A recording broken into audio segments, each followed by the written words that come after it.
සැදැහැවත් බෞද්ධ පින්වතුනි පින්වතියනි, හිරු ගිනියම් වුවත් පුන්සඳ පෑවුවත් අමාවක ලැබුවත් අනෝරා වැහි වැස පොළොව පෙඟුවත් ඔවුන්ගේ රාජකාරිය ජනතාව වෙනුවෙන් අකුරටම ඉෂ්ට කරනවා. එවැනි උදාර පිරිසකි මාවරම් මණ්ඩිය ත්‍රිරෝද රථ රියදුරු සංගමය. අද දින අප තිලෝගුරු සම්මා සම්බුදුරජාණන් වහන්සේගේ තෙමගුල සීකිරීම වස් ඔවුන් මේ සැරසී සිටින්නේ.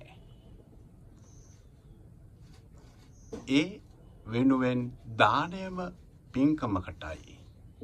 ඒ අවස්ථායි මේ.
සහෝදර සහෝදරියනි පින්වත පින්වතිය, මේ ඔබට දිස්වන්නේ මාවරම් මණ්ඩිය නගරේ විවිධ කරුණ කැල දෙනු ලබන දානමය